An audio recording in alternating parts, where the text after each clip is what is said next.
Urinary incontinence is like involuntary leakage of urine whenever you are not able to control your urination. You, by any reason, urine comes out, and this produces a lot of embarrassment to the people. So this is urinary incontinence in common terms. For a common man, they should know that there are basically four types of incontinence. First is the urgency incontinence. Whenever you have that urgency to pass urine, and if you are late in reaching to the toilet, you may leak. This is called as urgency incontinence. Usually, this occurs because of the overactivity of the muscles of the urinary bladder. The second type is the stress urinary incontinence. This happens more commonly in females, and this happens as a result of weak support to the urethra. Urethra is the passage through which the urine comes, and whenever there is this inadequate support to the urethra, there is leakage of urine.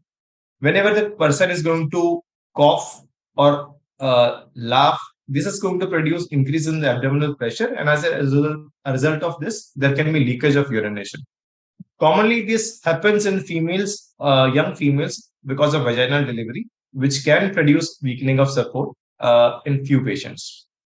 The third type is the overflow incontinence or the paradoxical incontinence.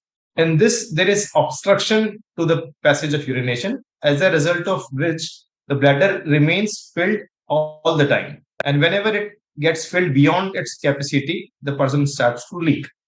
This is called as overflow incontinence. And fourth type of incontinence, which is usually uncommon, is that whenever there is a fistula, there is a communication between two organs. Like there can be communication between abnormal communication between vagina and bladder, which can be after surgery or cancer or something like that. So that patient can have continuous leakage of urine. Now, a rarer cause is like ectopic ureter. This is a congenital condition in which the ureters are the pipes which connect kidney to the bladder. So whenever the kidney is going to produce urine, these pipes are going to open into the bladder, and as a result of it, the urine is going to be stored. But whenever this opening is not normal, it opens at an abnormal place, especially in females, there can be continuous urinary leakage. This is a congenital anomaly. And whenever there is mixed type of pattern, like there can be mixed symptom of both urge as well as stress. So this is called as mixed urinary incontinence. The causes would be like, it depends upon the type of urinary incontinence. Like for the stress urinary incontinence, there would be weakening of the support. So I already told that there can be this can be because of vaginal delivery in females. Then there can be weakening of nerves at times as a result of some previous surgery. In males, there can be weakening of this sphincter mechanism which controls the act of urination after some surgery related to prostate. Urinary urge incontinence can be because of some food stuff which produces irritation in the bladder muscles.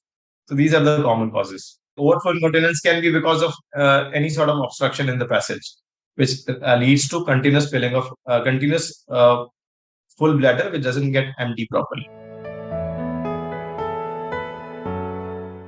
Basically, the patient is going to come up with the diagnosis himself or herself. The patient is going to say that I'm leaking. So whenever the patient comes to you with a urinary incontinence, the symptom is already going to be there. What you need to do is you need to classify which type of incontinence the patient is suffering from. And accordingly, you can guide the patient the proper treatment. Urgency incontinence is mostly managed by lifestyle modifications. And at the same time, there are good medicines available for that. So medicines can be like, this would be too much for a common man to know, but there are certain medicines which are available. If the medicines do not act, then there are certain injections which are available. And this is going to have good control of overactivity of bladder. But the only limitation is that the effect is short-lived. It's not permanent. So after some time, you need to repeat the injections. And beyond a point, injection may not have the same effect. There are other modalities which are not commonly available, but sacral neuromodulation is also a modality where the modulation of conduction process is modified. There can be other types of incontinence like stress urinary incontinence, and the stress urinary incontinence, usually we need to strengthen the support.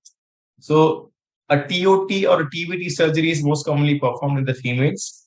And if in the males, this incontinence occurs after a surgery, there needs to be insertion of artificial urinary sphincter. For the third type, overflow incontinence, we need to deal with the cause. So mostly there is a cause which is there. So if we relieve the obstruction, there will be relief of the symptoms in majority of the patients. But in few patients in which the urinary bladder undergoes irreversible damage, those are the subset of patients who may not recover completely and may require a catheter for lifetime.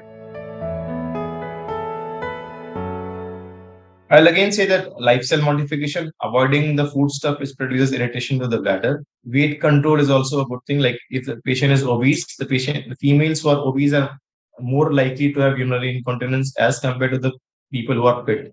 So maintain your fitness, avoid food stuffs which irritate your bladder. These are the things you can do. And proper and timely intake of liquids, not having too much or too less, and not holding urination for very long duration. That is also going to help.